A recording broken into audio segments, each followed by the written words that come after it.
नमस्कार, मी डॉक्टर आशिष विष्णू फाळके. काल दिल्लीमध्ये घडलेल्या घटनेवर एक कविता घेऊन आलोय. शीर्षक आहे काठी. शिक्षणासाठी व्यवस्थेशी लढणाऱ्या पोरामध्ये जर तुम्हाला तुमच्या घरातला पोरगा दिसला असता, शिक्षणासाठी व्यवस्थेशी लढणाऱ्या पोरामध्ये जर तुम्हाला तुमच्या घरातला पोरगा दिसला असता, तर मिसरूडही न फुटलेल्या पोरांची डोकी काठ्या मारून फोडताना तुमचं काळीज नक्कीच हादरलं असतं.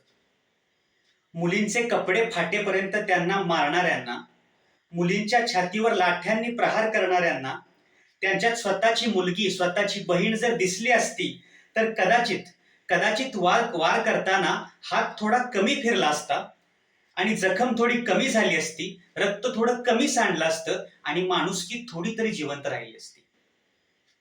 पेपर फुटीमुळे जीव गमावलेल्या विद्यार्थ्यांच्या शोकाकुल आई बापाच्या डोळ्यात जर तुम्ही निरखून पाहिलं असतं, तर तुमच्या डोळ्यातही अश्रू आले असते आणि अश्रुधुराच्या नळकांड्या फोडताना तुमच्या हातांचा थरकाप उडाला असता. विद्यार्थीच होते ना, मुलंच होती ना, तुमच्या घरातल्या पोराबाळांसारखी.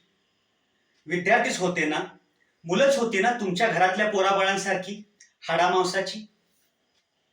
घरच्या पोरांनी मस्ती केली, दंगा केला, तर त्याचा जीव थोडीच घ्यायचा असतो साहेब. आम्हाला मान्य की काठी मारायची की नाही हे तुमच्या हातात नव्हतं. आम्हाला मान्य की काठी मारायची की नाही हे तुमच्या हातात नव्हतं, पण काठी किती जोरात मारायची हे तुमच्याच हातात होतं ना. आम्हाला मान्य की काठी मारायची की नाही हे तुमच्या हातात नव्हतंच, पण काठी किती जोरात मारायची हे तुमच्याच हातात होतं ना. त्यांच्या रक्ताने आज राजधानी पावन केलीत तुम्ही.